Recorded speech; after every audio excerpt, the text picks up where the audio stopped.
right, good evening, everybody. This is Ken Boone, the host of Whiskey Wednesday Weekly. Today we have Bob Walker, who is a super agent, I like to call him that, a sports agent in the off-road community, if I'm not mistaken, right? That's off-road and motorsports, yep. There you go.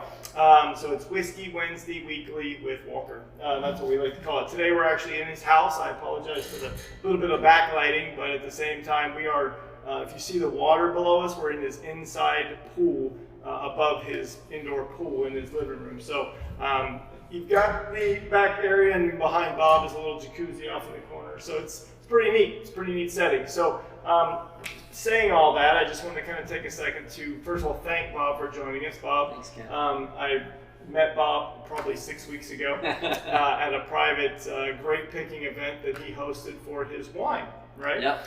And we're going to, obviously, this is a whiskey show, but because Bob makes his own wine called Silent Bob Vineyards, I want to put that bottle out here because the day we did it, we get to taste many different ones. And to be honest, I do like wine, and it is a really good bottle, or multiple bottles. So we'll take a second to actually get into Bob's story real quick about the wine first. First of all, tell us where you're from, you said?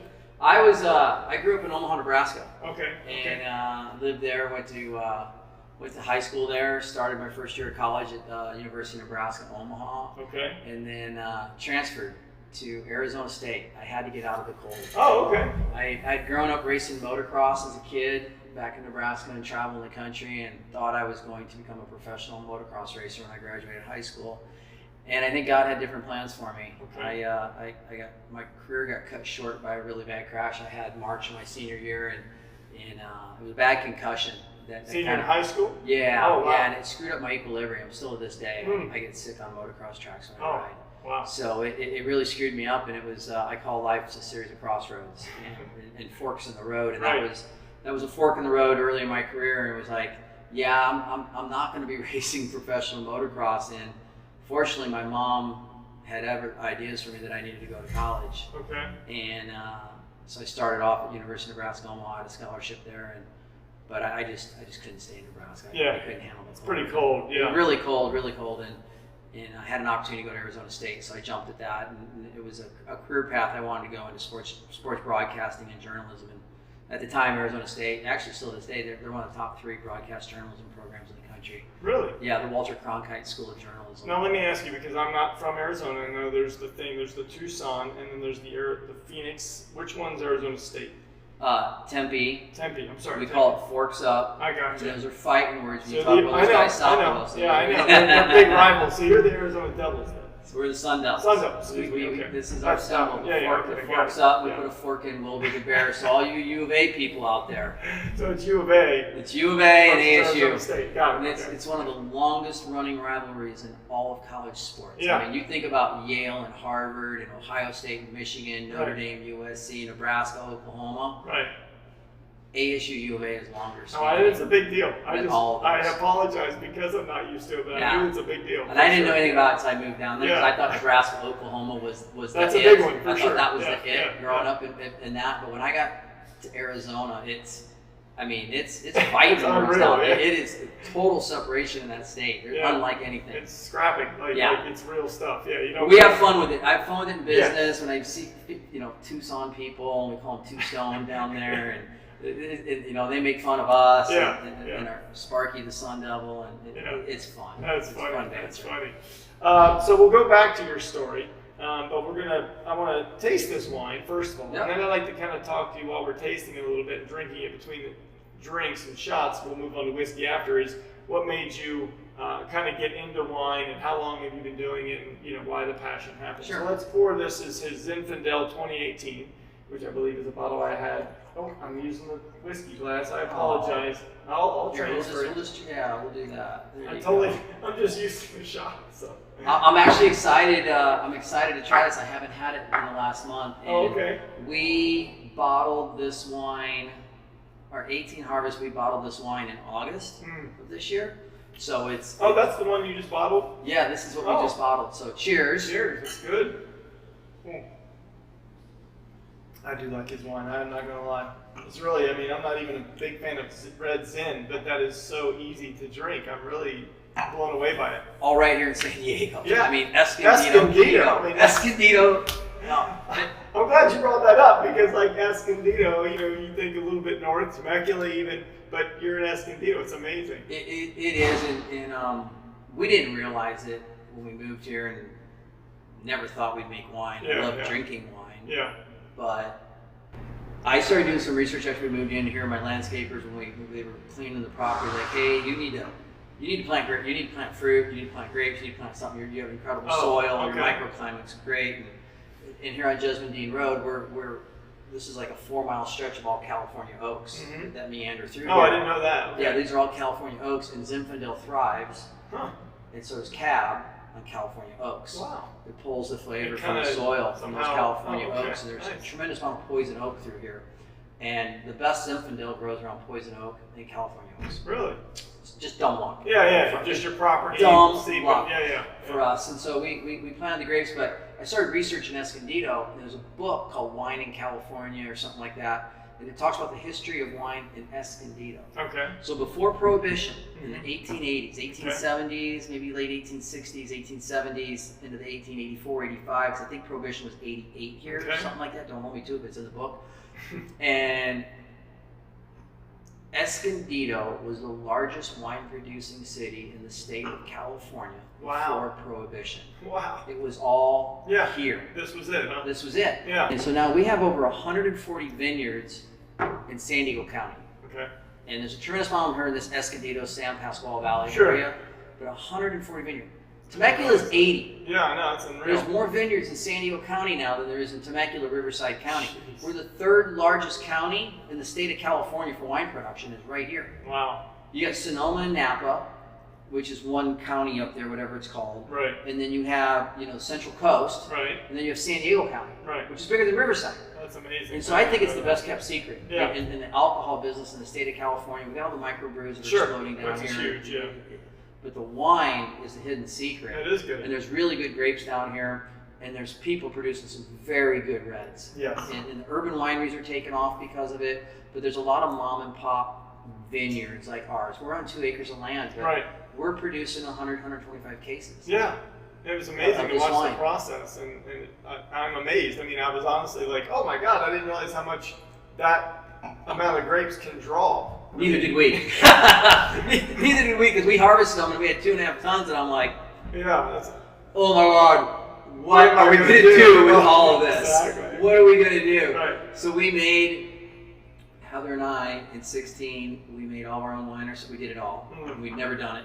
We Right. just winged it. Yeah. Winged it. And the 16's okay. Right. And we did 17 ourselves. Mhm.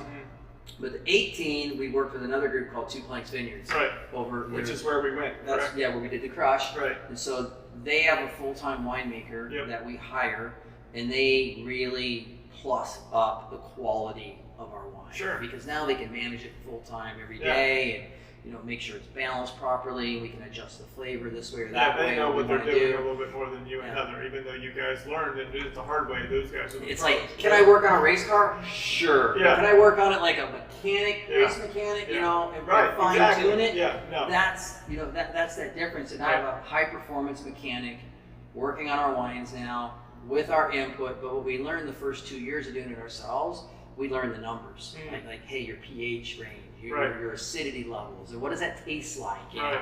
And how do you balance it? And so it's been great having them do that. Now they're making a high performance wine for us that we're super excited about. And you're getting a chance to taste it, and this is only going to get better. Sure. I mean, we made this wine or bottled it in a way that'll last for 10 years. Now, I want to ask you, where can someone buy this wine? Just curious. You can get this wine only through us Okay. or through Two Planks. Okay. So all that we're doing is doing it through social media, telling people to go hit us up, DM us on Facebook or on Instagram at Silent Bob's Vineyards. Mhm. And we just do it through friends and families and friends and family members and clients. Mhm. Through my company, we do a lot of gift baskets for Sure. our clients, Yeah. thank you gifts and Your things. agency, yeah. So we do these really cool holiday gift baskets with Silent Bob boxes, wine boxes with the etched logo Right. in the wood. They're Oh, regular nice. wine Yeah, boxes. yeah, yeah. Everyone likes a wine Right, box. it's amazing. So you can get a box with 2 bottles of wine or a box with 1 bottle with 2 etched wine glasses and a corkscrew opener, and everything's like $60 to $75. It's fairly reasonable. And then we have single bottle boxes as well. So what's cool is you can send it and you get the bottle of wine, but you can also take the wine box and do something fancy within the house and make it a decorative item. That's awesome. So it goes a long way, and that's what we're doing. So I wanted to just show you guys what it looks like real quick, the little guy's face, and that's your father, right? That's my dad. There's a little story behind it. So my dad's passed away 23 years ago, and when we did our first harvest in 16, after you ferment your grapes and you press the juice out, then you put them into the storage tanks, which is the wine barrels that we all see. So the wine's sitting in the barrels, and we just had pieces of tape marking the day when we did the harvest. Got it. Or not the harvest, but the crush. Right. And I was down in the cellar one night, and I was looking at the date, and I was like, oh my gosh, I can't believe it. I'm like, Heather, you're not going to believe this. She's like, what? I'm like, we barreled this wine on my dad's 100th birthday. Oh, that's right. You told me that story. I forgot that that's why. Barreled it on his 100th birthday. And I'm all about signs. Right. Like I'm sure about signs, and I'm about superstitions as a Karma. racer and karma and all that. Right, and I'm right. like, this is a sign. We don't have a name. This is my dad. I'm like, we're gonna call it Silent Bob's Vineyard. And I'm Right. like, how could you ever forget that name? You That's think of the it's movie, amazing. Yeah. and how many times you go out and get a bottle of wine with your wife or Right. you're with another couple, and you have this great bottle, and you have, what the heck was the name? It was Chateau this? Yeah, or, it's so or fancy blah, blah, blah, sometimes. blah, Yeah. blah, month of whatever, Right. and You're like, Silent Bob. and I'm like, yeah. I'm like Silent Bob's because Right. there's a vineyard that we love in Nampa called Frog's Leap, and I never can forget that name. I'm like, Because that's it's such just- a yeah, cool yeah, name. yeah, Like, yeah. I can't forget Frog's Leap. That makes sense. And I'm like, so let's do Silent Bob's. Let's take a play off the Dos Equis, most interesting man in the world. There you go. And I'm like, we're gonna put my dad on the bottle, poke some fun at him. He always called himself Silent Bob. Right. He was this loud, obnoxious guy. Oh, okay. And so I'm poking some fun back at It's him. like calling the big guy Shorty, right? Exactly. Yeah. Complete opposite, right?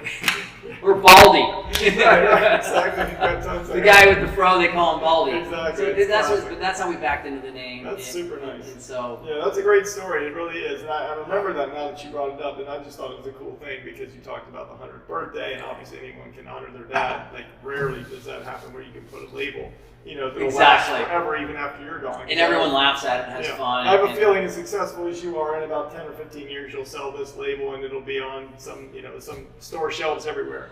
You never know. We're just this is we're just your blessed thing. Yeah, right now. yeah. We're blessed. We're having fun. Yeah. It's my day job is stressful. Yeah. We're managing people's careers, Yeah. and to come home to the vineyard and just walk the vineyard, and like when you came here for the harvest, Mhm. like the weeks leading up to it, you walk the vineyard and you start sampling grapes and determining how ripe they're getting. Mhm. And the experts are always like, you need to walk your vineyard. You need to walk your vineyard. So grab a glass of wine, Sure. get the dog. We walk around It's your out thing, there at yeah. sunset and we start eating grapes and trying them. And it's like, wow, this is like good mental therapy. Yeah, I can imagine. It's I mean, 'cause total walked through stress there, it's reducer. Beautiful. Yeah, it's like you kind of get lost in the vines a little bit too. You really do. And you have different ones that we didn't even experience because you have the other styles Yeah. versus the ones that we have. So that being said, even though we don't have another shot coming up yet, I did want to get into you. Go back a little bit to your story about Arizona, because that seems like you had mentioned earlier when we were talking that college in Arizona is kind of where things kind of took off for you, because I originally thought it was all after college when you were telling me your story, but I didn't realize you're going to school this whole time and having all these amazing opportunities. So let's talk a little bit about what your college life was like. Go for it. Yeah. Well, In a short term. Yeah, college was awesome.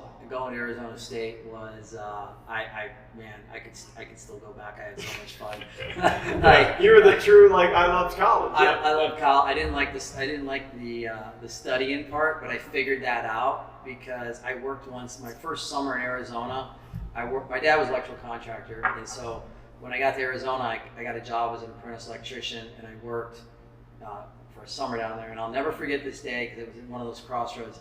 The crew, they take me with a 5-gallon bucket full of ice and a shovel and a pick, and they put me in the desert, and they tell me to dig this trench 3 feet deep, 50 feet long, and we'll pick you up at the end of the day. And the bucket of ice was to drink, I assume, yes, as it melted. because it was so hot. Right. And I'm like, I am never, ever going to do this again. Good call. No matter what Right. it takes to get through college, I am going to figure it out because I am not going to do this to make a living. So when that happened, I was like, I gotta get my butt into school. Because I transferred from the University of Nebraska, Omaha, to Arizona State. And my parents were like, my dad's like, I'll see you in 6 months. And I was like, you're never going to see me back here again. Right. I am Not never to live. coming back to live in Omaha. I am staying in Phoenix. And he knew how to motivate me. He did that with my racing career too. Yeah. So he knew how to motivate me. I got down there. I struggled. They weren't helping me, so I had to take this job. That was a reality check for me. That was like, okay, I gotta get through school. I gotta get this going. So I got in school and was doing all that, but I came across an opportunity in my junior year. Read about it in the newspaper. The local school newspaper is called the State Press, and it says, hey, you want to get a career in sports? And again, I originally went to Arizona State because I want to study broadcast journalism. Yeah. And be the next Brent Musburger or Bob Costas. Right. I got into the major and I'm like, man, there's only 3 guys. I mean, in 1986, 87, there was only ABC, CBS, and NBC. Yeah, there wasn't even ESPN, Fox. there wasn't ESPN Fox was just Sports. starting, Yeah, and it was like 2 dudes, Right. like Tom Mees and Chris Berman, and that was it. And I was like, okay, there's 5 guys doing this, and that's my dream job, and there's 20,000 dudes that want their jobs. I don't like these odds. Sure. And so I went to the Sports Careers Conference in Phoenix, and I met a group, Mark Rolfing, who Mark's still the voice of NBC Golf today, and I met his general manager. He had a sports production company in Maui. They were running the Maui Basketball Classic at the time, and they said, hey, we need someone to come out over Thanksgiving break, want to be a runner, work with us on the basketball tournament, blah, blah, blah. And I'm like, I'm in. Yeah. I want it, I'll Sure. pay, I'll come out. So I went out there and I did the deal. It was great. They ended up giving me a big envelope of cash to say at the end. Really? They gave me a condo on the beach. Yeah. They gave me a Jeep, paid for my meals. I Right. worked for 7 days. I got to swim in the ocean. Yeah. I got to work in TV. I got to do all these things. I'm a junior in college. And I was like, what, 20 maybe? yeah, I was 20. And I was like, this is awesome. I like this life. Yeah. So I went over and I did that. And they're like, hey, we're really tight with NBC Sports, and NBC comes through Phoenix. They got Sports World. There's boxing events. There's football games. There's basketball games. They need help. Right. And I'm like, I'm in. Yeah. So NBC calls me, and the next thing you know, I'm working on Sports World. I'm working with Marv Albert. Then I'm doing a boxing event. Then they're like, hey, we got the NFL and the Cardinals are in town. And I came and did that. And the producer's like, hey, we just got assigned to Denver for the NFL playoffs. You want to come to Denver? I'm like, yeah, I'm on Christmas break. So the next thing I'm in Denver, I'm working on the playoffs. School, right. Then I come back and they're like, hey, you want to work the Fiesta Bowl? Then I'm working the Fiesta Bowl. And then, Really? yeah, and then that continues on. Right. And now I'm going into my senior year, and they're like, well, hey, we got these 2 PGA golf tournaments Okay. that go on. One was the Isuzu Kapalua, which is now the Mercedes Championship, and the other was the Comploy Classic, which is, I forget what they call it now Yeah. on the senior tour. But we have these 2 tournaments, and our tournament coordinator's pregnant, and she's due tournament week. We need to have a backup plan. Do you know anyone that would want to come out and live here for 4 months? Again. And I'm like, I'm in. Like, no, we can't bring you. You're graduating. Oh. And I'm like, no, I want to come. Right, I want right. to come. And Okay. they're like, no, we can't have you take a semester off. It's going to screw your graduation. And I'm like, I'll work it I'll out. make it work. Yeah. So I go to the school, love my the dean. drive, I go to yeah. my dean of my college, and I said, hey, I got this incredible opportunity. Can I take a leave of absence? Right. And my parents are like, you're never coming back. And I'm like, I'm gonna graduate. I'm gonna graduate. Trust me on this. I didn't go 3.5 years. Yeah, I know, and I was really on a 6-year program at this time. Because after I transferred, I lost a year. Right, And then right. like your credits don't do Working, this, you got to yeah, start yeah. all over. So you know about doing it the hard way. Yeah, that was me. But I got my dean to Okay. give me a 1 semester leave of absence. Really? And so I went over and I did that, and they put me in a condo on the beach. I got a Jeep again. I worked in Mark's offices on the 2nd hole of the Bay Course. I played golf at Kapalua every day. Wow. I was working with all these phenomenal people, and there was a guy in there. His name was Dick McLean. Okay. And Dick McLean was this guy who just played golf every day and schmoozed sponsors, and I was like, I want his job. Yeah. I'm Yeah. like, that's cool what he does. Right, He's right, just right. He's not running around He's or playing anything. golf. He's drinking scotch. Right. He's smoking cigars, and he's with really cool people in the corporate world, and he's making really good money. And I'm like, that's what I want to do. And Right. they're like, yeah, that's a job's a 1-of-1. Oh, and I'm okay. like, no, man, there's got to be more like Yeah, that. yeah. But it kind of stuck with me in the Sure. back of my head. you kind of left, but you were like, that, like that was really it was still cool. a good That was dream. really cool. Yeah, I saw what yeah, he did. He yeah. was selling sponsorships Right.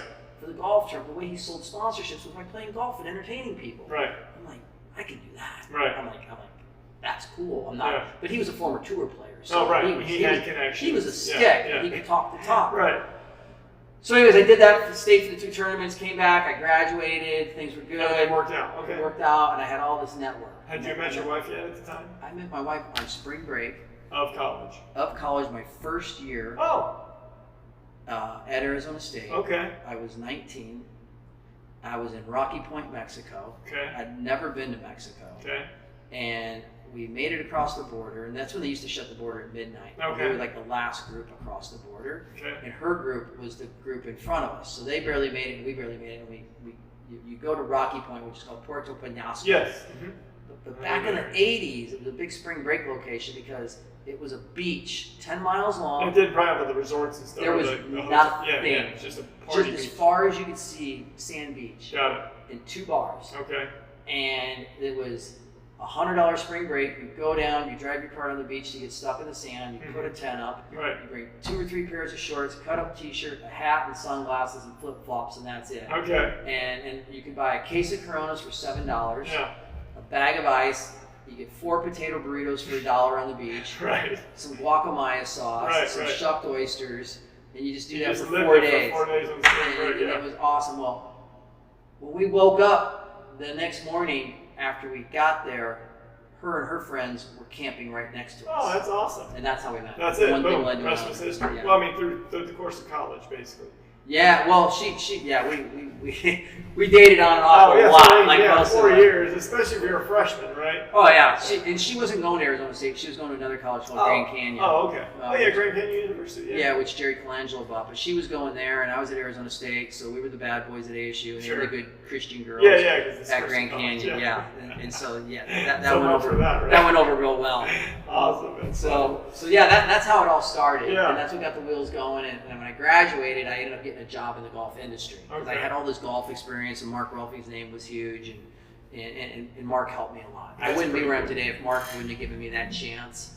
Yeah, To come work to with go Mark and Basketball do it, Classic and yeah. open their doors, and his team of people just really helped me, and it's been 30 some years, and Right. I'm still indebted to them. Yeah, exactly, because it changed So, your life. Yeah. I've been big about giving back, through internships and helping other kids. It's like they call pay it forward. Right, of course. And that's what I try to do and help others that way because I got lucky, but you got to Sure. create your own luck Yeah, sometimes. I worked absolutely. hard Yeah, and you worked hard. and Yeah. persevered. And You just voila all the actually, I time. need to send them some of our wine. Yeah, there you go. There you go. Help promote the hell I'm out going of to it. make it. Maybe they'll buy it as a gift for the tournament. Exactly.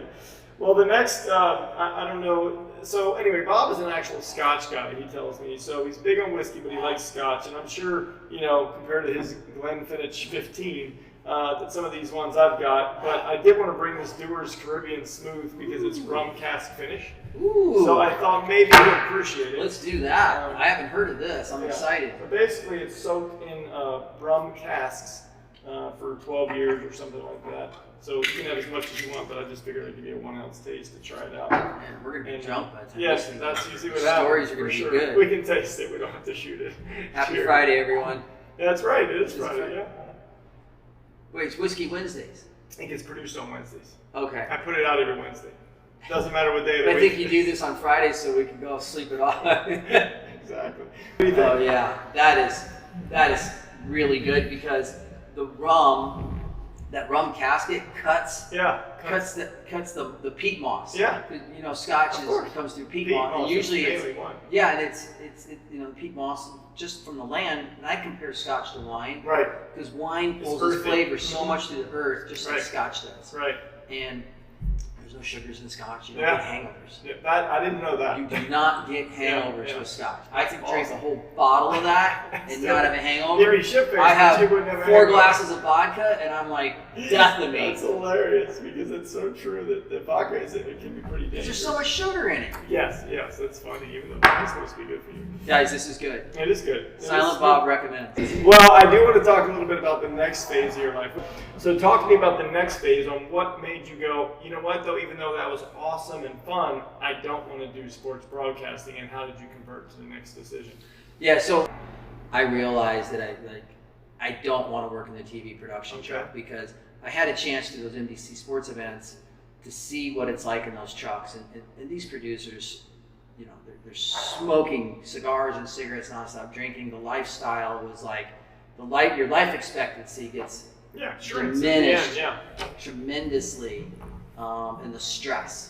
Yeah, I can imagine the production chart. Yeah. Oh, the production trucks, it's crazy. And it's a really cool experience to see how sporting events produced, but what goes on and the stress level of those people in the trucks for a live behind event. the scenes that make it all work, right? I mean, exactly. Let's be honest, and you just don't see that. So I can imagine how hard that would have been. So go ahead. What after the stress, you just decided? So I was like, that's not my direction. So another like electrical, don't want to do that. Now that don't want to do that. Don't want to do that. And for you younger people out there, good call, bringing that up. For you younger people out there, and I've told my children this, take advantage of your schooling to do internships, because you think there's what you want as your dream job, and you go get a taste of it as an intern. Right. Before you graduate, you can adjust. You can make adjustments. Got it. And determine, yes, this is definitely where I want to go. Right. Or no, I can shift, because you still have some years of school left, you know, to be able to shift on the fly and do that. So kids or college students, please take advantage of your internship opportunities to find out not just what you want to do, but what you don't want to do. Because so many times you think you know what you want to do, and then you graduate school and you chase it, and you get a couple years into it, and you're making good money, and you're like, I'm miserable. This is really what I want to do. I am miserable. This is not what I want to do, and you're stuck. For more times than not, you're stuck on that career path, because, you know, as you make more money, you spend more money, you buy more stuff, and now you can't go backwards. But as a college student coming out, and you have a pretty good idea where you want to go, you can work for a smaller amount of money and build your lifestyle from there. Correct. And when I got into sports, later in sports, I saw so many people going, I'm an insurance agent, or I'm a financial analyst, or I'm a banker, and I'm miserable, and I don't want to do this. It's not really. I want to be in sports. I love sports. I want to be in sports. But it's like, but I'm making this much money, and I can't work for this. And there's not a lot of money in sports. Right. You've got to pay your dues. You literally work for free. Then you do those free internships. All my internships were free. Yeah. I never got paid. Right. I even paid for my travel. Right. But I showed my commitment. And how I separated myself from my competition, because I was willing to invest to do that for those opportunities. And then it's your network that opens those doors. So anyway, so I graduated school, and I got involved in the golf industry, and I was in the golf travel business. The golf travel and instruction, like golf schools, there were John Jacobs golf schools. Yeah. And so there was a company called Exceller Golf, and it was an offshoot of John Jacobs. It was one of the head pros from Jacobs Instruction left there and created his own company to compete against them. And so they hired me out of college, and I became their director of sales and marketing, and developed their whole sales program and marketing program. We had golf resorts. We had Park City, Utah, Point Hilton Resorts in Phoenix. We had Mission Hills. We had PGA West. We had some properties in the Catskills, and we'd advertise these vacation golf schools, and I got to work with Golf Digest magazine and instructional features and learning all that, and it was really good. And then Heather and I decided to get married, and the job was really good, but you know, it started to run its course, and I wanted to make a change, and so we made a decision that I was going to quit the job 2 months before we got married, and if I didn't find something else in sports, she was going to quit her job. She was in a Big 5 accounting firm. Okay. That we'd get married, and we were going to go move to the mountains and be ski bums. There you go. And we're like, let's just go to the mountains and be ski bums. We'll wait tables, we'll bartend, and just have fun and live life for 2 or 3 years and figure things out. Right. Well, lo and behold, 5 weeks before we're to get married, Senior PGA Tour hires me for the first major championship in Scottsdale called the Tradition. Right. So I take the gig, and they hire me. Money's got to be good at that time. Money's good. They hire me as an independent contractor, not as an employee. And I'll never forget our tournament director at the time. His name was Dave Marr. He was the son of the Dave Marr, the 1964-65 PGA champion, voice of NBC Golf. Okay. So here we are, back to NBC Golf again in my career. Yeah. But anyways, Dave was younger, and he hired me. And he's like, I can't make you an employee. I want to make you an independent contractor. Oh, he's like, always better. He's like, you should start your own agency. Oh. I'm like, Are you kidding me? I'm like, why? He goes, just get a company name, Right. get a business card, and he goes, it'll help you in your taxes. Another cool ass guy that helped you out, right? Yeah, and I'm like, okay, Sure. all right, sure.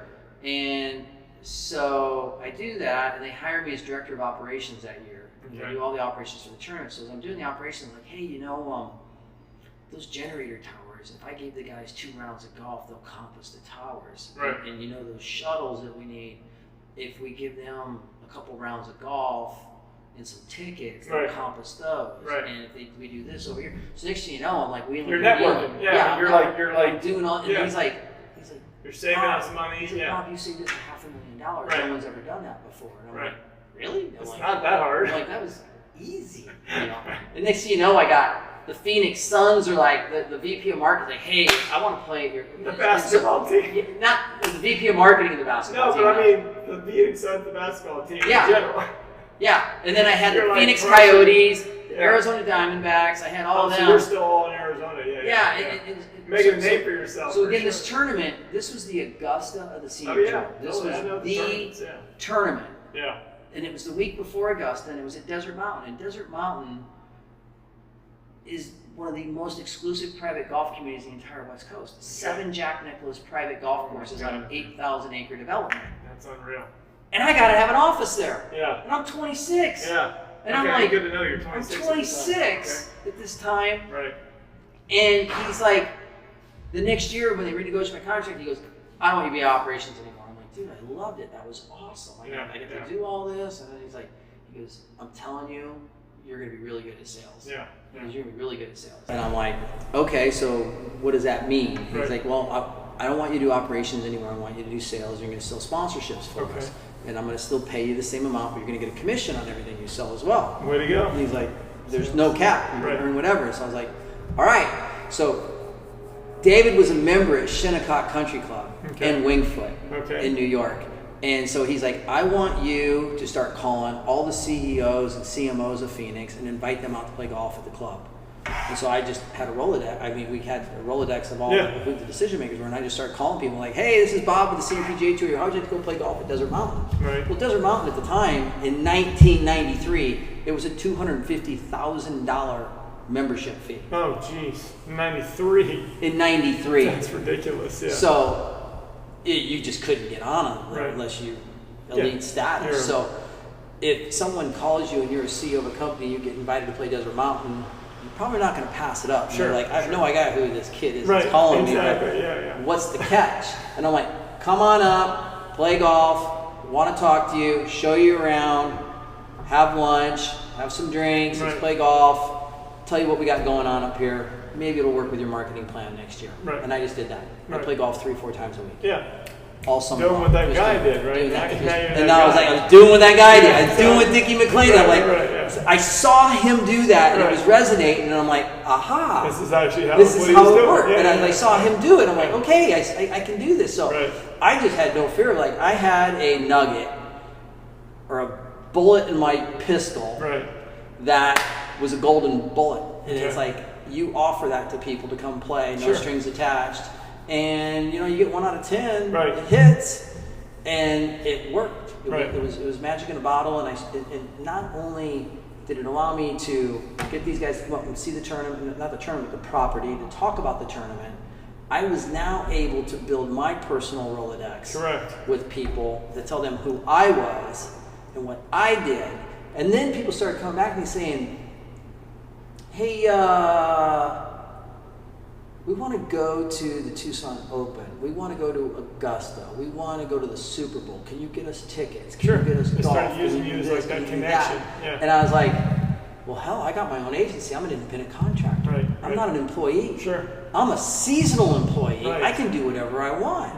But I got access to this golf course that I'm selling for the golf tournament, but it's now opening up other opportunities for me. And I'm building my Rolodex at the same time.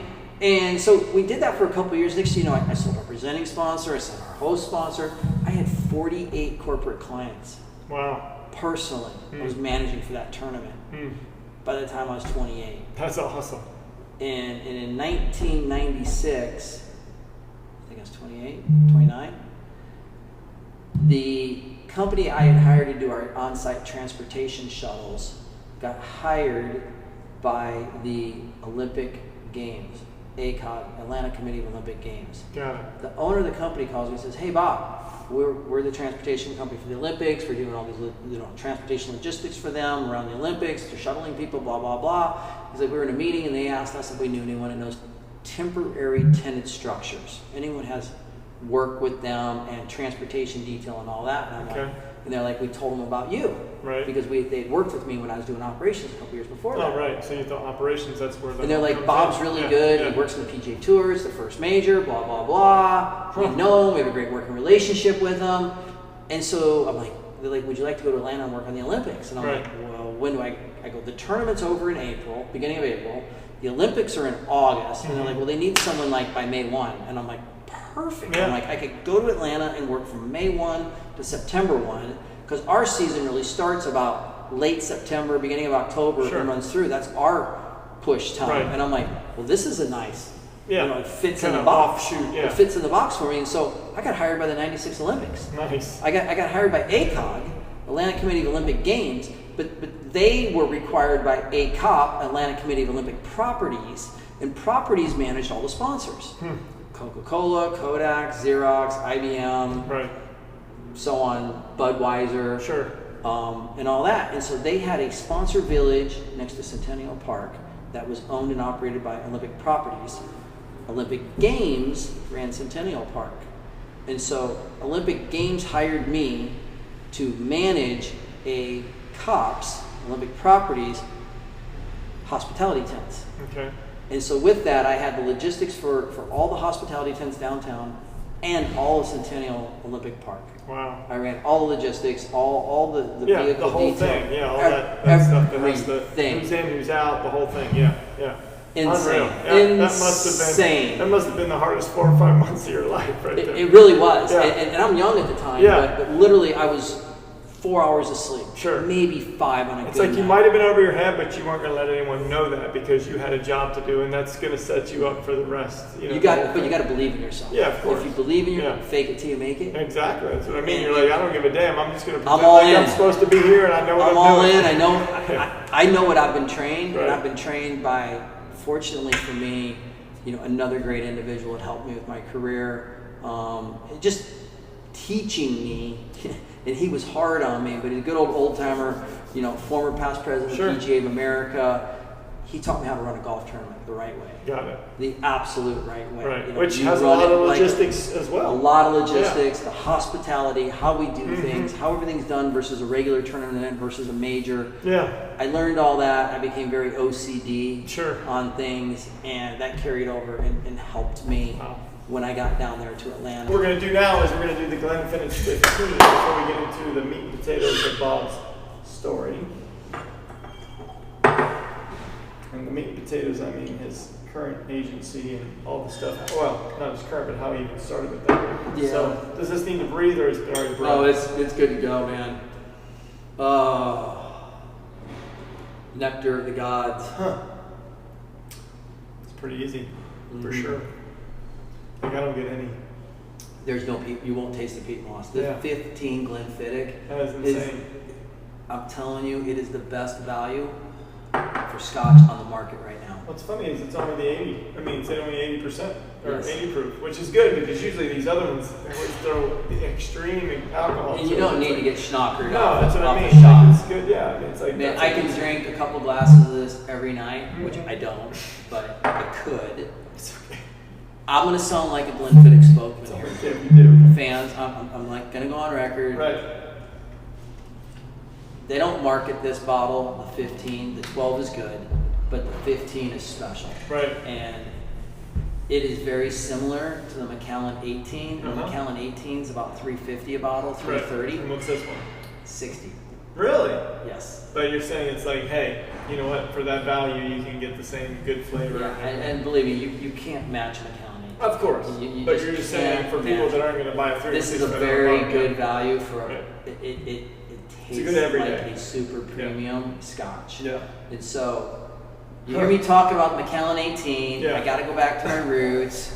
the tradition at Desert Mountain, we had this hospitality tent. It was called the Gold Pavilion. And the Gold Pavilion overlooked the 18th green. And we built this thing my second year of the tournament, and we brought a 5-star chef in from Baltimore every year. His name was Star Boggs. Okay.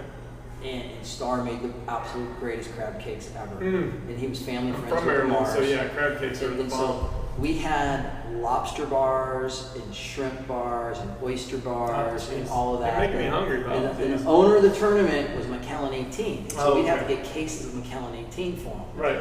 And I bartered deals Right. with the wine and liquor distributors. I cut deals with them. Sure. And so Lyle had to have his Macallan 18. Always had to have his Macallan 18. I'd always grab a bottle. Right, of course. The guy owns this place is drinking. Right. There's got to be something special about it. Right. I want to try this guy's Yeah, drinking. see, at the end of the day, you get like 12 bottles. So I grabbed a bottle of Macallan 18 and I drank one of them and I'm like, oh my God, this is the greatest thing ever. Yeah. And I saw how expensive it was. I could never afford this. I'm not Yeah, gonna buy especially it, in your blah, blah, 20s, blah. yeah. Absolutely. Yeah. There's just like no way. I mean, but I'd get a bottle every year as part of the deal for Right. putting the deal together. And, Right. and I just cherished that bottle of Macallan 18. You And covered I've it. carried it over to this day. Yeah. But I learned, I did not like hot sauces growing up, and I am like the most hardcore Tabasco fan ever. That's now. hilarious, because And- I'm the same way. I And hated it was hot like sauce. in the players' locker room, Uh-huh. there was a baby lobster tail bar, Right. and I got brought in there one night, and it was like I was so nervous because I wasn't supposed to be in there. Right. And I got brought in there, and Chichi Rodriguez and Lee Trevino Oh, good grabbed Lord, me. teacher. Chichi and Lee. Old schoolers. Oh yeah, they grabbed me, and they, hey kid, Yeah, like of course, whatever the yeah. language was. They pulled me over to the lobster bar, Yeah. and I'm like, I can't be in there, I can't be in there. Right. I'm like, I'm gonna get fired. Right. And I'm like, it's okay, you're with us, blah blah blah. You hang out with us. And Right. they were having some fun. Sure. And you ever had baby lobster tails? You ever had shucked oysters? And I'm like, you know. Dabble here and there. Yeah. Yeah. And they're like, no, join us. And they're like, let us show you the real way. Right. Let us show you the real way to eat them. And Lee was from El Paso, Texas, if I'm not mistaken. Right. Chi being Yeah, Hispanic as well. Yeah. So they threw some hot sauce on. And they're throwing Tabasco on these oysters and these Right. baby lobster tails. And I'm like, no. And they're like, they squeeze a little lemon juice on them. And they're like, Yeah. eat them. Yeah. And I was like, oh my God, this is the greatest thing ever. Nice. And I was like forever hooked. Yeah. Yep, just forever hooked. Right. And still am to this day I love because oysters. what Lee Trevino and Chichi Rodriguez did to me that Yeah. one day in the locker room that I've been hooked on it ever since. Stays So, with you ever since. Yeah, that's awesome. Same with the Glenfiddich is what you're saying. yeah, absolutely. So you know, you were talking about the Little League tournaments, Yeah, you know, yeah. your fundraisers and all that. Sure. So because we were doing that, you know, Heather started working for me. We had 48 corporate clients. I couldn't manage them all myself. Okay. The tournaments Yeah, because you're an agency now. Yeah, they're like, you're an agency. Right, you need right. to manage your clients. We can't do all this for you. I'm like, whoa. Right. I thought Yeah, you told me just I go, get I a just card. sell them. I go, you told me to get a card and sell them. I'm like, Right, I didn't know they're like, exactly. you're making all this money. Right. You need to manage them. You need to do this. You need to do that. You Right. need to take care of your people. And I'm like, I see your point. Right. Okay, I get it. Yeah. So I'm like, hey, Heather, we got to do And this. you said she worked for, Big Five accounting firm. so she was already in accounting. Yeah. That's freaking amazing, dude. Yeah, and so Like, how amazing is and that? so I'm like, hey, we got to take this on ourselves. Sure. So you're gonna be my client manager. Sure. I'm gonna play golf. I'm gonna do what I'm good at. I'm gonna talk. I'm gonna play She's golf. probably, yay, thanks, honey. And I go, you're gonna fulfill everything. Like there's these contracts. They get Sure. these many tickets. They get these passes, parking. Yeah. They get invitations to these parties. You know, make sure there are ads in the program. Like all the deliverables. Yeah, you're I need doing someone the to do all the that. I'm operations. gonna do what I'm good at. Yeah, I need yeah. someone behind the scenes. So she Right. started doing that, and that worked really well. And then because we were doing that, I get a phone call from Mike Utley. Mike Okay. Utley was the NFL football player that he was the last NFL player that's been permanently paralyzed. Okay. He was a guard for the Detroit Lions for Barry Sanders. Right. And Mike, unfortunately, no accident in the NFL. Yeah. He was paralyzed from the legs down. Okay. And so Mike, football agents, and this was another one of those that developed a tangent in Sure, my career sure. that led to where I am today. Right. So Mike's agency, NFL manager agents, was called ProServe Football. Okay. And to go back in the history of athlete representation and where it all started, it really started with IMG Yeah. and I know Arnold that. Palmer. Okay. I know IMG. I didn't know. I didn't know. Mark McCormick Okay. started IMG, International Management Group, out of Cleveland, and he represented a guy by the name of Arnold Palmer. Okay. And they forever created what sports marketing is today. Got it. And there's a great book, which, darn it, I can't remember the name of it. It was from Harvard on sports marketing. It was written by Mark McCormick about Arnold Palmer and doing all these deals. Yeah. So, you know, you go back there, and from IMG, there became ProServe. Mm-hmm. And from ProServe, there was a guy named David Falk. Okay. David Falk was Michael Jordan's agent, and he broke away from ProServe. Okay. Well, ProServe had a football, baseball, basketball division, and the football division was in Phoenix. Okay. Mike Utley was one of their clients. Got it. So Mike gets paralyzed. Right. NFL's behind him, they support him, all the money's donations. Mike creates a foundation called the Mike Utley Foundation. Thumbs up, because Mike was known when he took him off the field, he gave the thumbs up. Oh, that's him. Okay. Yeah. That Mike Utley. So the executive director of the foundation, they had the tournament in Desert Mountain for a couple of years. It was a major NFL golf tournament. Got He's it. like, I can't run these tournaments, it's too big, we need to bring someone in. So he found me through Desert Mountain. Got it. And says, will you run the Mike Utley Celebrity Golf Tournament? And at the time, it was a 3-night, 2-day celebrity golf tournament. 2 rounds of golf. All 32 NFL teams played. Their general managers came in. They'd bring in key football players. It was a celebrity golf tournament. Right. There was a comedy. We created a comedy night, steak Friday night. Yeah, just kind of like hosting all these. Magician night, draw party night, and all that. And so he's like, we do this tournament in May every year. We do it at Desert Mountain. You know Desert Mountain. Will you run it for us? And I'm like, well, I'm an agency. You can hire me. Sure. Hire me. Yeah, exactly. Hire me to run this tournament. So we started running that. I ran that tournament for 9 years. And so it's like when you get this, it's like every year it kind of like this is like, hey, if you hire me every year, there's like a check in there during this time, correct? they pay me a management fee. Yeah. And I get a percent of sales. But during the other year, you're still doing other stuff. I'm still doing the tradition. Got it. Okay. But now as I'm doing the tradition, I got Mike Utley over here, and I'm like, hey guys, how about if you guys come over here and do a charitable event? Okay. You know, you guys 501c3, give it a good cause. All 32 NFL teams come, the GMs come. We got Lawrence Taylor here, Mark Chmura, Joe Galloway, Brett Favre. I mean, it's a who's who of players that come in, and every group gets a celebrity NFL player to play with them. Right. And then we created a draw party, and then you auction off the players, and people bid on them, who they want, and it's all for charity. We raise a couple $100,000 a year. Okay. And I started running that. So as I was running that, I could take advantage of the tradition. I don't want to say take advantage, but because of the tradition, my partner's up there, and I say, hey, how about this charity event with the NFL? Why don't you guys come down and do this as well? And we play Desert Mountain, make fun, and it's a good cause, blah, blah, blah. So I was doing that. And so during the summer, instead of going up to Desert Mountain and officing up there, I'd go to Mike Utley's offices, which was with ProServe Football, which was in the Esplanade, which was like the posh area, Camelback area in Phoenix. So I'd office down there with them. Well, as I'm officing there, I'm with all the NFL agents. Okay. And now all the NFL agents are like, hey, Chmura's in town. He wants to go play golf. Can you get us on the mountain? Yeah. Hey, just all these connections. Hey, Brett Favre's in town. Can you get? And I'm like, yeah, but I got to play. Right. I had to host it because it's a private club. Right. And I'm not like making this up. It's like, you're not lying. I'm not lying. You might be Brett Favre, but I still have to be. A member has to be. And I'm not the member, but I'm. But you are like the member's rep. I'm a representative of the club. Yeah. And I'm like, I call the director. I'm like, hey, I got Chmura. Yeah. And he's like, dude, we want Chmura to play here. He might buy land. Right. He might buy from us. Yeah. And so I'm like, okay. So I go do that. And that's awesome. Over here. Yeah. And so I was doing that, and then along comes another phone call from a guy by the name of Royce Clayton. Okay. Royce was the first draft pick in Major League Baseball. I know who Royce Clayton is, yeah, of course. Royce is like a member at Desert Mountain, and he's like, hey, I got a foundation, and I do a celebrity golf tournament, and I want to run it too. Would you run that? And I'm like, sure. Yeah. So now I got the Utley tournament, I got the tradition, I got the Olympics, I got this, and then I got all these corporate clients going, hey, can you get us to the Augusta? Hey, can you get us to the Super Bowl? Hey, can you get a tournament down here? And meanwhile, Heather's hey, like can you do answering the this? phone 24/7. Oh yeah, it's not. And so by this time, I hired 2 more people to help manage it. Oh, and good. Now we've become a full-service golf sports marketing Sounds agency. like, kind of a how blend. this has evolved. Yeah, that's awesome. And it's just trying to do the right thing, being a good guy, having fun, playing golf, like Dick McLean, Rick Molly, how this all comes together. And so we started doing with Royce. Well, Royce's agent was a guy named Arn Tellem.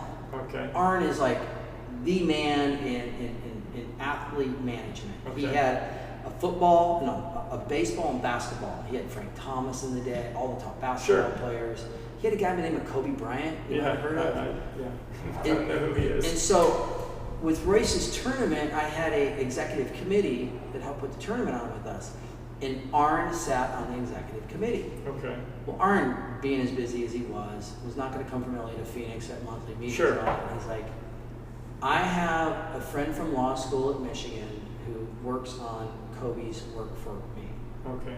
I would like to put him on the executive committee and have him work with you guys. I was like, cool. So I really got to know the gentleman. His name was Tim, and I got to know Tim well over the years. And I was like, I have an idea. In 2000, I said, I have an idea. I go, there's X Games is blowing up. Okay. Yeah, right around there X for Games is sure. blowing up. Yeah. There's this sport called Supercross that's really taken off at stadiums. Oh, okay. This is how you transitioned. And I said, have you guys ever thought about getting into action sports? Right. I'm like, I think there's something here. These guys have no representation. I go, we're racing motocross. I know some of the guys I grew up with that are still racing. Mm-hmm. I go, I'm hearing about the money they're starting to make, and I go, these brands are taking advantage of them. Mm-hmm. And he's like, why don't you write me a business plan? I'm like, sure. So And I this read is the Arn Tellem. Arn Tellem, yeah. So I Okay. read the business plan. I give it to Arn. He gets back to me. He's like, I think it's an incredible idea. Yeah. Business with Arn It's like Tellem. Jerry Maguire type I'm shit, like, right? I go, I'm Where you're gonna like do writing a memo. And Yeah, stuff. I go, I'm going to go into business with Arn Tellem. And he's like, no, I'm too busy. Ah. He goes, you got this. I go, I got this. Yeah. I go, He's like, you run it. he goes, just sign the athletes. I go, just sign the athletes. He goes, yeah, the phone will ring. Hmm. I go, the phone will ring. He goes, if you get the right athletes, your phone's going to ring. Yeah. You'll figure it out. It's the whole build it, they will come, right? Yeah. Yeah. And I was like, all right. So I got this business plan. I got the blessing from Arn Tellem, but he's not going to help me. Right. And I'm like, I'm kind of bummed. I'm excited and bummed. Right, and because bummed. you're hoping to just get him to kind of be a part of it and kind of roll Yeah. with it. Yeah. And about this time, I start catching wind that the tradition is going to move Okay. properties. And I was like, all right, I'm looking down the road here. I'm 30, and I'm like, I don't want to be a charity golf guy Sure. the rest of my life, Yeah. begging for donations. Right, it's- This is not my career goal. I had higher aspirations to do Right. bigger things. You use with it to my- build up your with my sports credentials and do career. your thing. Yeah. Yeah, and so now I see the shift going that I'm starting to go down this working for 501c3s, Right. which is cool, Yeah, of course. but not my it career. wouldn't be a bad career for somebody. No, but but it's not my your career ultimate path goal. at 30 Right, years. right, 30 years, and I was doing really well at it. My network was getting really big, and I'm getting into all these athletes and getting into all these agents and everything going on. And I was like, and then Arn offered that up, and he's like, I tell you what, he's like, I will let Tim work with you Okay. on your new agency. And so I made Tim a small partner in the agency. So I went out and I cut a deal with someone from the motocross industry, cut a deal with someone from the skate and snow industry, brought them on as smaller partners with us, and started a new agency. And now I use my existing agency and my staff in my existing agency Right. and gave them more work to do to start the new agency. Yeah. And so we started the new agency in August of 2001. Oh, okay. So just 19 years ago. So you know what happened in September of 2001? Yeah, I do. I believe it's Yeah. 9/11, right? Exactly. Yeah. Well, I want to pause there only because that's a big moment in time, Yeah. and I want to make sure that we do another shot to get you nice and buzzed. Because this is actually your first bourbon. I apologize, but I bought it, and it's a special bottle I just bought, and I opened it tonight for you. It's called Old Elk. I know you like love that. your scotch, but I'm gonna throw Oh it no, over. I'm not complaining. Oh, I'm okay. just saying this. You just get something you really like. Yeah, Like, yeah. That's what the 15 is. Poor Heather, she's probably like, what's my husband going to be dealing with later? Oh, I know. My son's coming home from college and he's gonna have buddies here tonight. You'll We're just playing be a beer sick pong girl. over here. Yeah. I'm gonna be playing beer pong over here. So. Well, you'll be good. You'll just won't have a hangover. This is your only Scott, or bourbon. All right, so when I drink bourbon, there's one thing you got to do when you drink bourbon. What's that? At Silent Bob's. See these railings here? They're removable. Okay. You have to jump off of here into the pool. Okay. Not right now, but like after the show, maybe. You I'm see certainly not that? gonna do That's it right 3 now. foot deep there. Oh, I can clear that. You can clear that? Yeah, I'm pretty You won't athletic. hit your head on that? No, absolutely not. Oh, you're a good man. You fit right in. I'm perfect. You're always welcome, Rick. No, I like the shoe bourbon. I'm sorry. Oh, God, that is so good. That is good. That's yummy stuff, guys. That's a whole new bottle for me. That is yummy stuff. Yeah, I'm excited. All right, so I want to get back into, because this is where you transition into off-road racing. I was kind of teeing up how I got to where I am today. I'm just saying, like, this is kind of this is where we get it. This is where we get to where I am today. So Tim comes with me. We start the agency. It's called Action Sports Management. Right. We started in August of 2001 right. with 0 clients and 0 revenue. Got it. But you already had I'm bankrolling my golf agency. Yeah, okay. My overhead and everything. Got it. I bring on 2 more people. I'm rolling the dice. Okay. I am like, this is gonna work. Yeah. In my mind, it's gonna work. Correct. I come in and tell my staff, "Hey guys, we're getting into motocross," and they're like, "Dude, you are so no." I don't even mean to. It's cracking me up because I've seen Jerry Maguire like 10 times, and you're like him going in. Who's going with me? Like the guy who's like, I'm starting my own agency. Like I'm totally relating to that. Where you're like, I got my wife and 2 people, and I'm like, we're starting a new agency, even though it's your own thing. It's just funny that you're like, I got this. I know it's gonna happen. Yeah. My kids get a kick out of it because they show that movie to people that haven't seen it. Like, this is my dad's life. Totally. Yeah. But then Entourage you came freak around, out and then I'm more of an Ari Gold than I am a Jerry Maguire. Yeah, totally. So love that. My energy level is more like an Ari. I got a light switch. It goes on and off the shit that goes on. And so. Love Ari though. But so we do that, and I say, guys, we're gonna start a new agency, and we're gonna get into motocross, and they're like, did you freaking fall into your head last night? Are you okay? And these are people that are all golf, 28 hours a day, That's all they know. 9 days a week, golf. They're like, I don't know shit about people who jump off and they're like, and stuff. They're like, didn't you like race dirt bikes when you were a kid or something? I'm like, yeah. I'm like, guys, you don't understand. I go, this is a hot sport. It's going to take off. There's this thing called X Games. They're racing dirt bikes in these stadiums. Mm-hmm. I go, there's 1-800-COLLECT. Collect. There's Mountain Dew getting in. Yeah. You got Nissan and Ford getting in. I'm like, and these brands are coming in after these guys, and they're taking advantage of them. There's no one to look out for. There's no one to come in that like somebody that gouge. I go, I'm playing golf with these football agents and baseball agents, and they don't. I go, I can do their job. Right. I go, I can do this. I'm like, there's nothing special about it. Right. And they're like, you got to be a lawyer to do that. I'm like, no, you don't. No. I'm like, you just have to have a lawyer and paperwork if necessary. I got the best lawyer. I got Tim, who works with Kobe Bryant, and he's now a partner with us. Right. And he's going to teach me all about law. Right. Like contract law. Sure, just how to read, make sure. And so I'm like, I'm going to run the agency, and I'm going to get 2 buddies, one former professional motocross racer, another one is a skate and snowboard guy that I know well, and I'm like, we're going to all come together, and I brought them on, and we created this partnership, and I'm like, I'm going to bankroll. I'm going to pay you guys salaries, I'm going to pay your travel, I'm going to give you credit cards, the whole 9 yards, benefits, and I'm like 0 revenue, and I'm like puckered up on this, but I believe in what we're going to have the ability to do. So we start signing guys. We go to I'll never forget, we went to Philadelphia for the it was Philadelphia 2001 X Games, which was in August. Okay. And we just show up, we start talking to athletes, pitching, and we start, I don't know if we had anyone signed by 9/11, maybe we did, we might have had a couple guys, but 9/11 came. Yeah. And put a damper on everybody. That was brutal for everybody. Mm-hmm. And let alone starting a company as 32-year-old. Yeah, I was. A buddy of mine, I think you know Alex, who was doing his Bocasmo thing at the time. Yeah. And literally online skateboards, all that stuff, it was taking off, and then 9/11 happened, and same kind of situation. Boom. It's not a good time to start a business right there. Wasn't at all, but we did that, we kept persevering, we kept fighting, I kept spending money. Just losing trusting in the process. Trusting the process. Trusting my vision. Sure. You feel it, they talk about you in your gut, and I'm like, I just believe in what we're doing here. Right. And I knew this tournament was going to leave Arizona. Okay. I knew it was a matter of time. Sure. And it wasn't like in a year, but I knew our days were numbered. Sure. And to speed ahead, the tournament left in 04. Okay. So this was 01. Yeah. And So my intuition was right. Yeah. My intuition was right. They tell you as an entrepreneur or business leader, you got to be looking down the road. You can't get stuck here. You got to be down there. Of course. And looking down you there, got to be a paying step attention ahead. here. Right. So I was looking down there, and I'm like, okay, I got to prepare because this tournament's going to leave this state. and I'm not going to have anything, and I'm just going to be So running charity in golf essence, tournament. you're running all the stuff in between the 3 years. It sounds like you're still doing some of this stuff on this other name while you're trying to succeed in this other. Is that correct? Exactly. So, So my that's agency, funding your other agency. so I had my agency for golf was called Global Sports Marketing Right. Events, and global was the revenue, Correct. and underneath global, it shouldn't be underneath global, but tethered Laterally, to global, yeah, laterally yeah. was Action Sports Management. Yeah. And Action Sports Management is what we created in August of '01.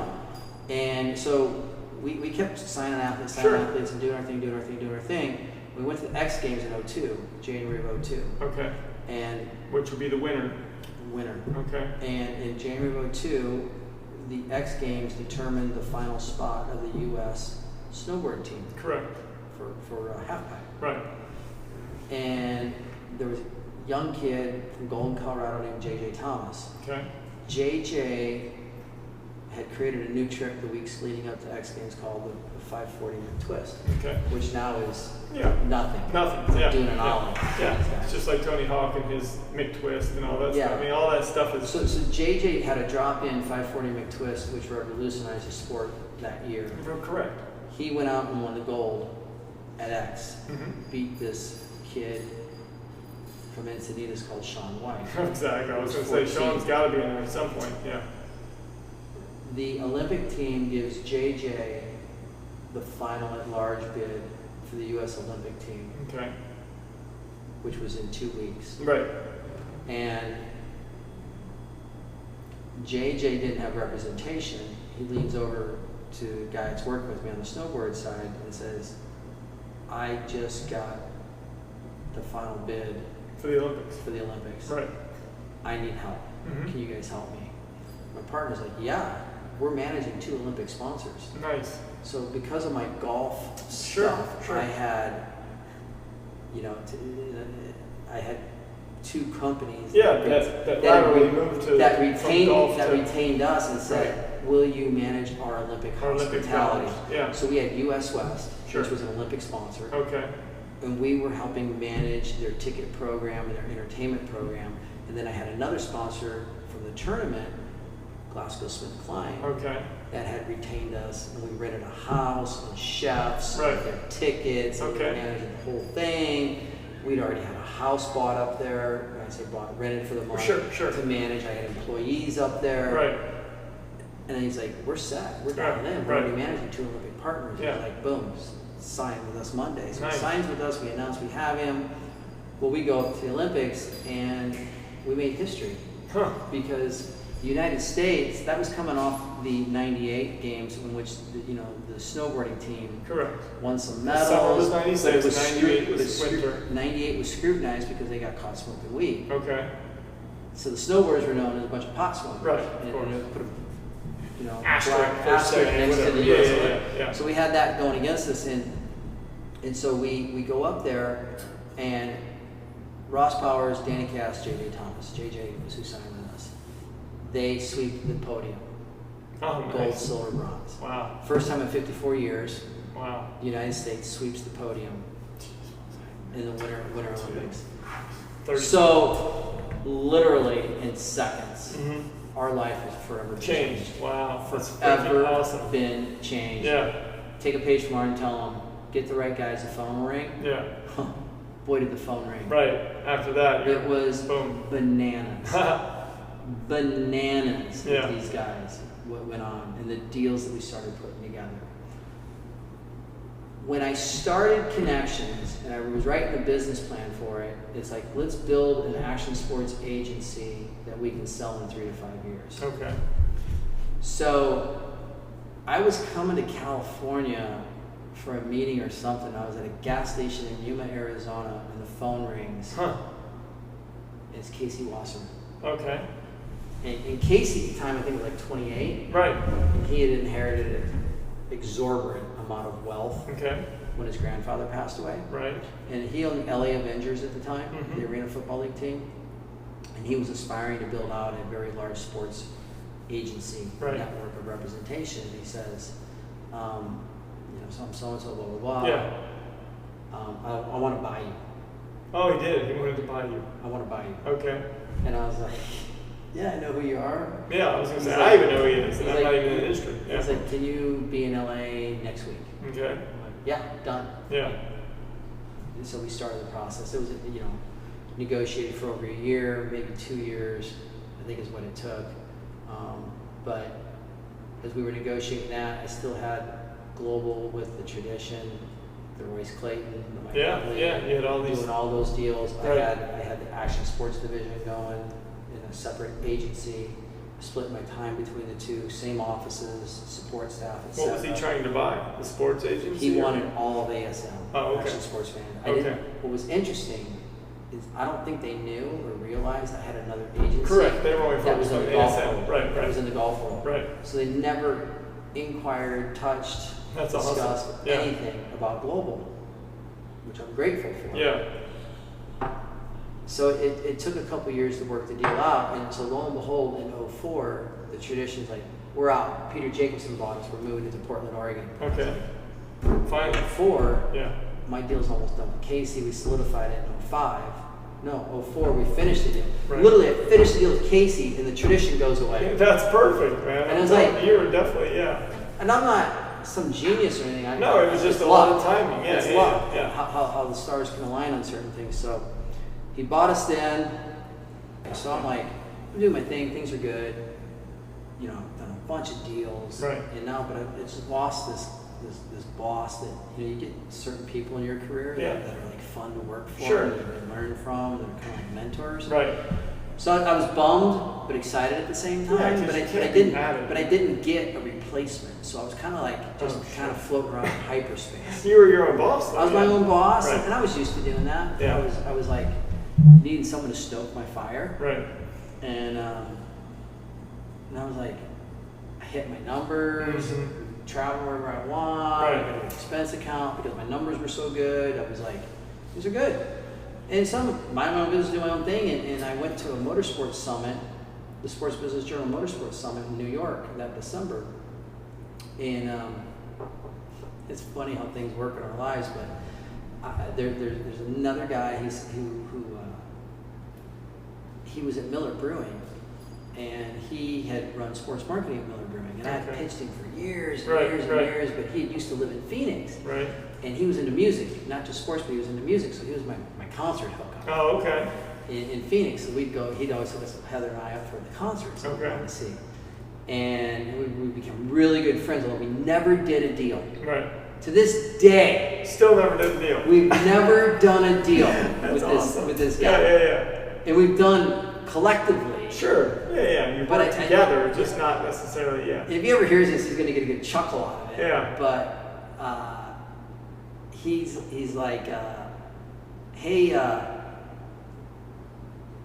what's going on? What are you doing? I'm at the conference. Let's get together. So Right. I actually, to strengthen this relationship, the girl that was I hate using the word assistant Sure. because she was so much more Right. than that. She was like a communications director, Sure. PR specialist for the Mike Utley Foundation. She was your right hand at the time. And she would work with me when it came tournament time. Mhm. We were like a two-man band, the two of us, plus my staff.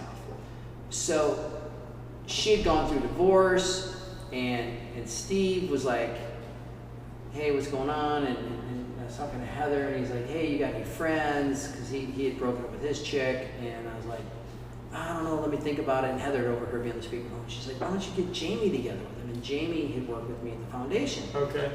And so we ended up doing a blind date. So Arizona Diamondbacks, one Right. of their top 2 or 3 sponsors was Miller Brewing. Okay.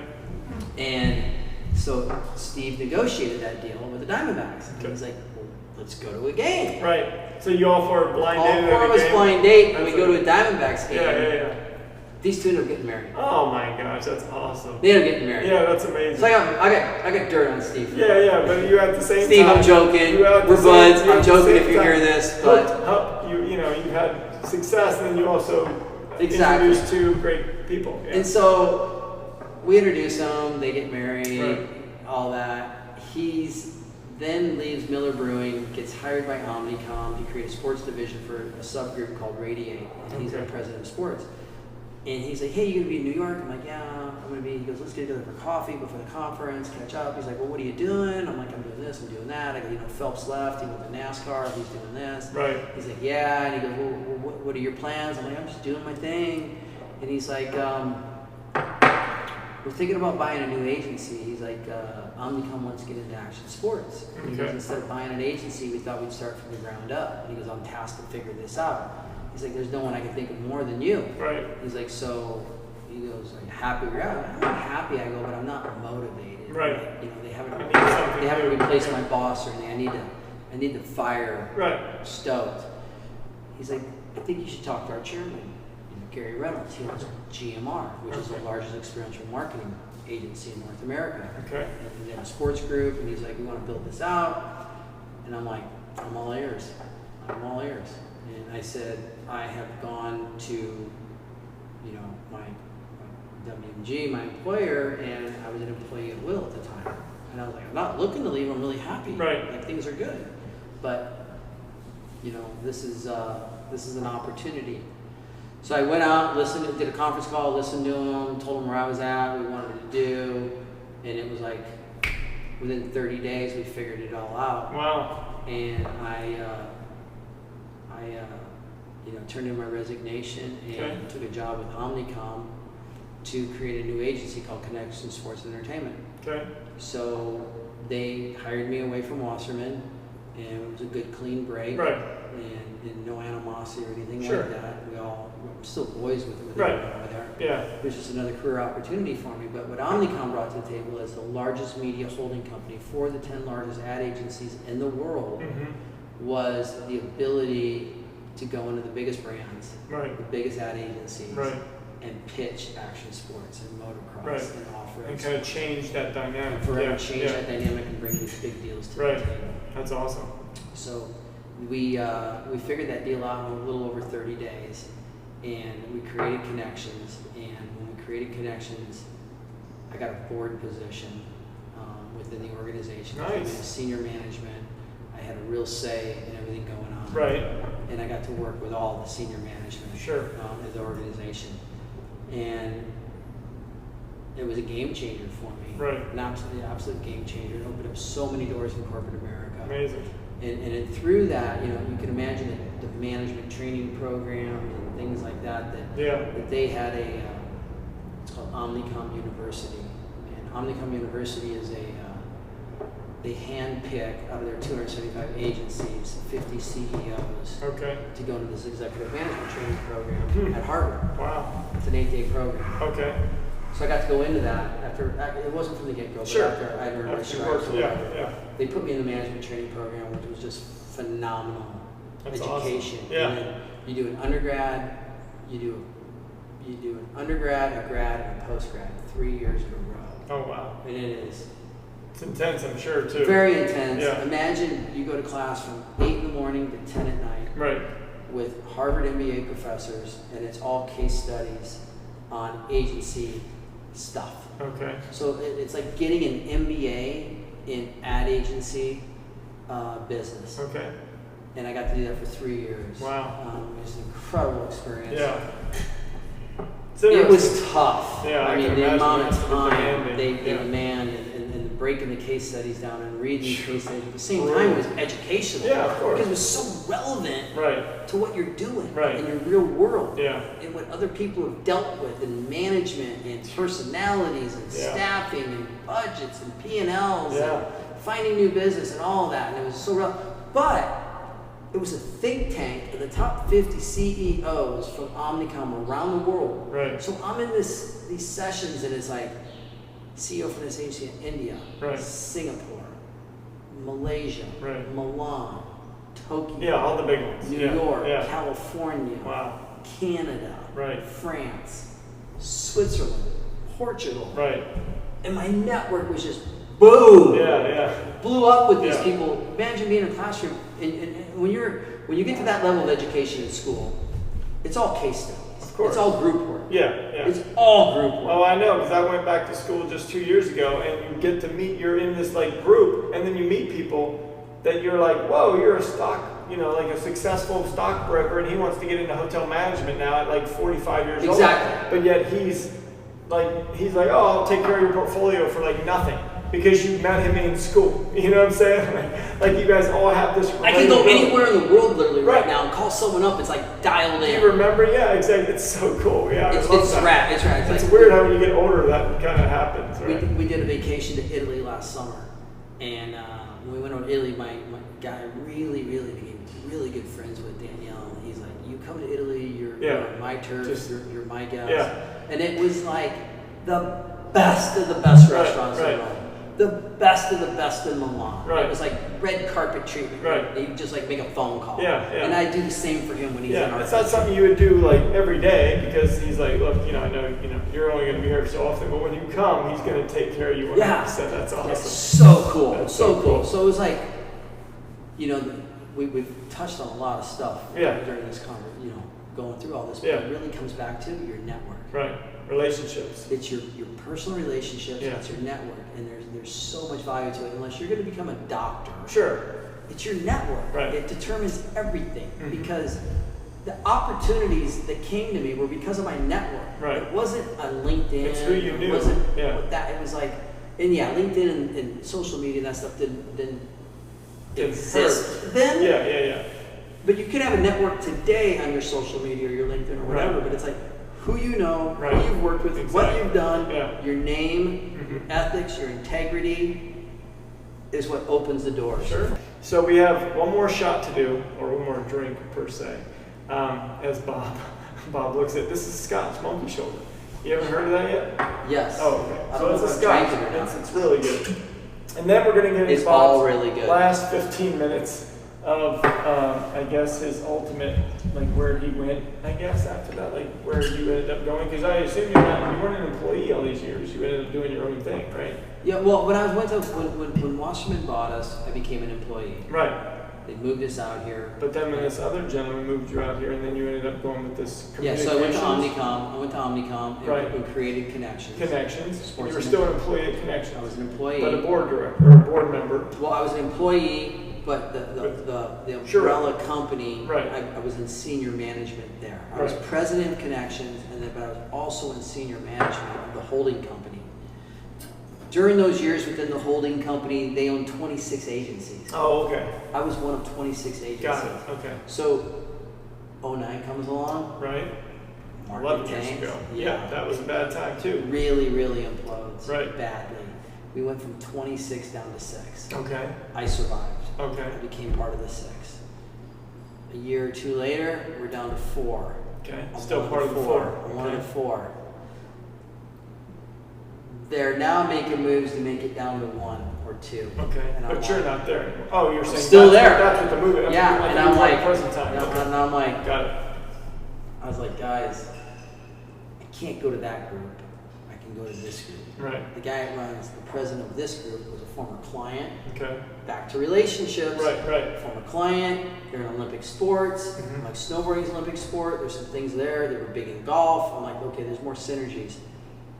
So they're like, we're gonna move Connections into this other agency. You're gonna keep your name.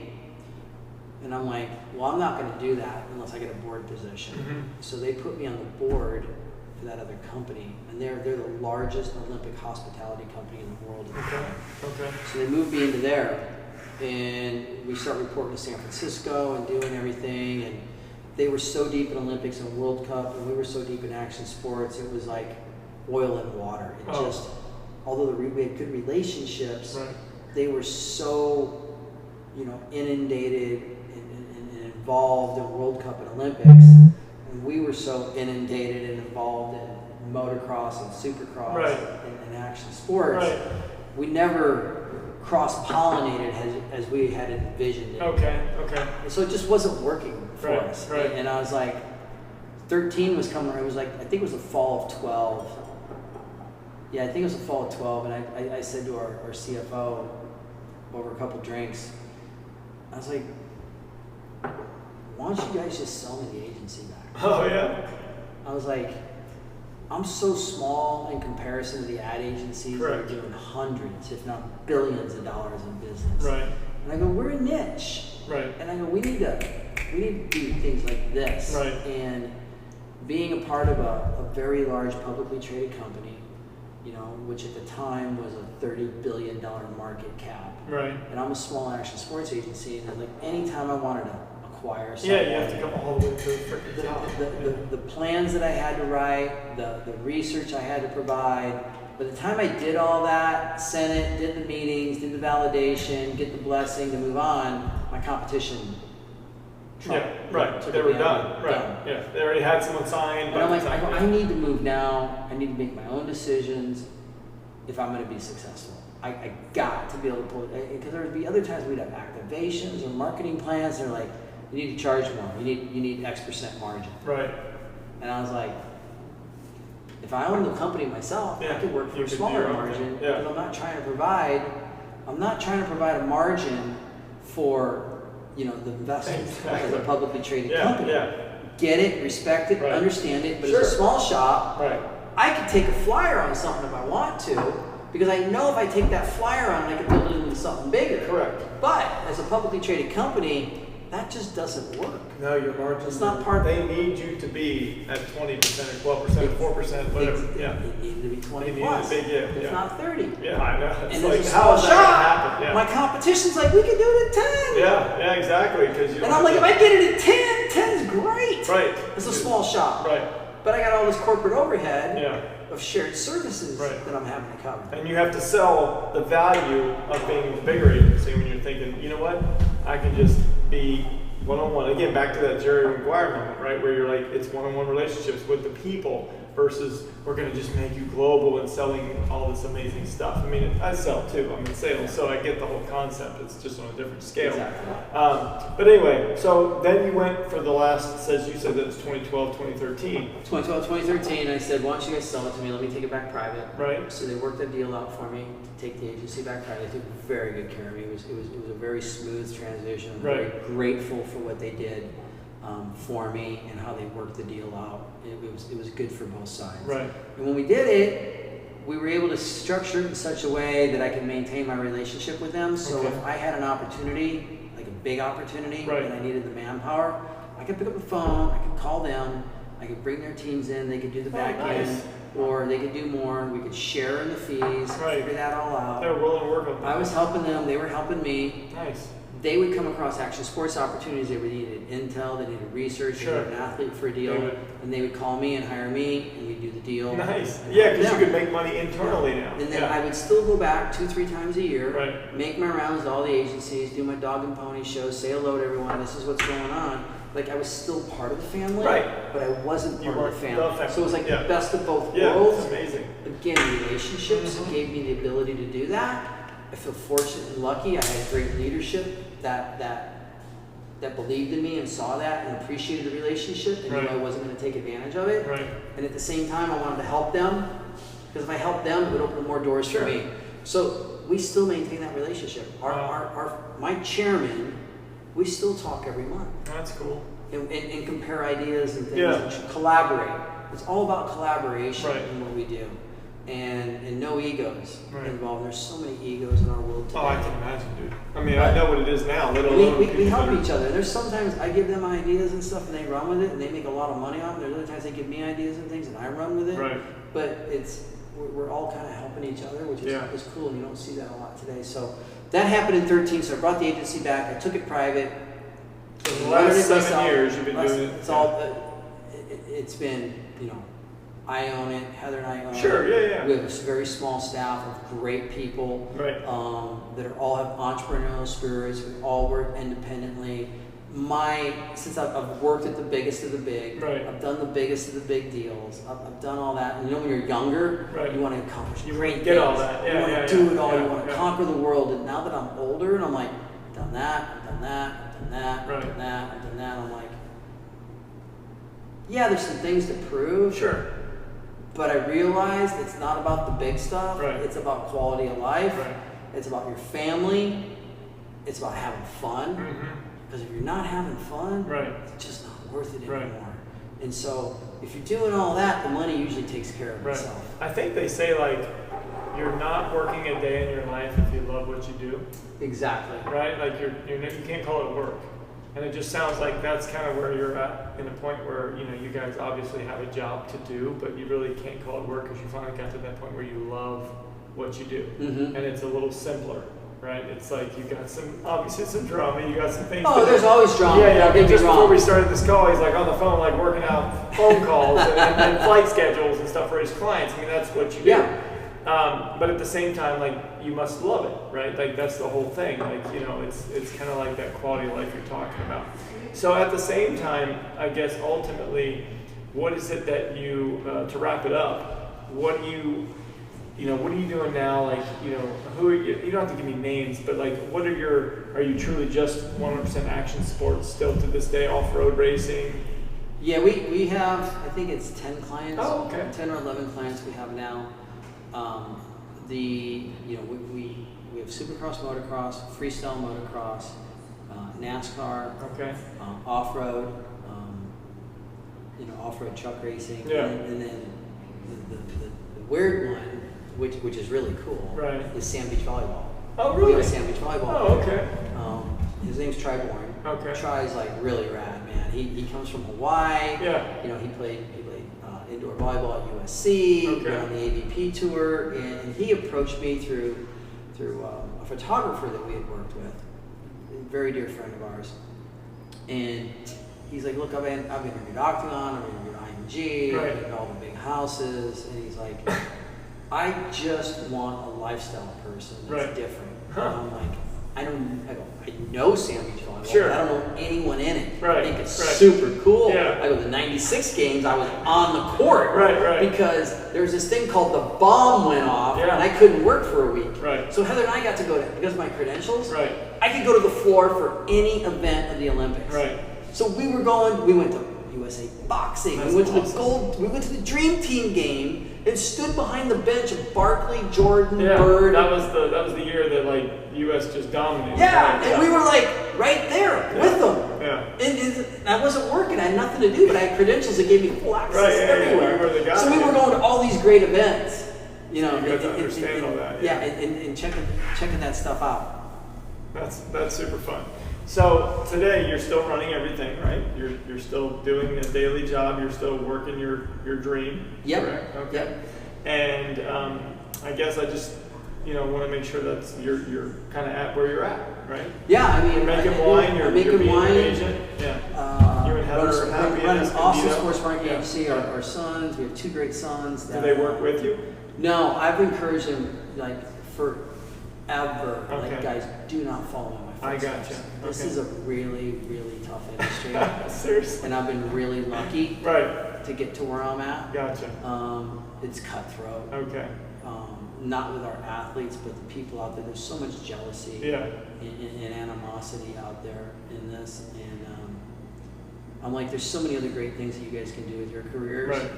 I didn't aspire and start off to get to where I am today. Sure. But there's so much politics and back end stuff that go on, not necessarily in our sport. It's not as per se, grassroots as but it the used to be. Yeah, it's nowhere near. Yeah. It's nowhere near. Right. And the boys have growing up, listening to my phone calls and the drama. Right. And the They're deals kinda that like, come we and understand what you mean, go, yeah, and how you yeah. have a deal and then it's gone, and there's lawyers and lawsuits and people trying to get out of things, and there's people trying to always ruin your career because they're jealous of your success Right, and all right. that comes along with Wow, it. sounds like just a beautiful thing. Just a beautiful thing, going back to Jerry Maguire. Right. Yeah. No, I mean, Lived it it was multiple very times. true to form movie. I heard. I mean, It really yeah, is. yeah. It's interesting. That's interesting. It really is. So I've encouraged them to take their own career paths. Our oldest son just graduated college in May, Okay. and he's starting his career in commercial real estate. Nice. His brother's getting ready to That's graduate. a good thing to be in. Yeah. We're excited for Yeah, him. that's We're awesome. proud of him and happy, and his brother's not far behind. He's in his senior year, and we're excited for what he has in store for his career and to be a part of that. So I just I've seen so many kids follow in dad's footsteps. Yeah. I want them to be their own men. That's And awesome. do their own thing. And then if they figure something out later, that is what it is. But at least you can kind of get them to guide the path. Well, I noticed that Bob did not get to taste this monkey shoulder. At least, I drank some. well, did you like I just don't woof it like you. I'm like a connoisseur of alcohol. it? Well, you can taste the peat in that one.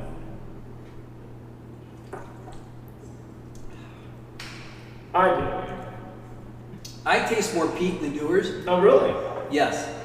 Maybe I'm just a bad Scotch. Now, don't get me wrong. Yeah. There is definitely peat in this. Right. But the peat is more earthier Oh, in the Dewar's Okay. than it is in the monkey shoulder. Nice. And this is as smooth as the other side of the pillow. Or it's We taking know the it- taking we the know quote from it's a- Stuart Scott, my favorite ESPN commentator, God bless his Oh, soul, thank you. is Yeah. the Glenfiddich is as smooth or as cool as the other side of the pillow. pillow. That's right. He used to say that, bro. Exactly. I love Stuart Scott, man. Love Stewie. I am a little bummed that he I got to meet him at the left a ESPYs little with Mike early. Upton one year. Oh, really? It was really cool. Oh my God, that's amazing. Really, really cool, Yeah, man. that guy he's actually super cool. Well, I just want to say peace out. Thank you so much to Bob Walker. Thank you for doing the interview, and we'll see you guys on the other side. Forks up for all the Sun Devil Nation out there. Ha! Football starts for the Devils next week.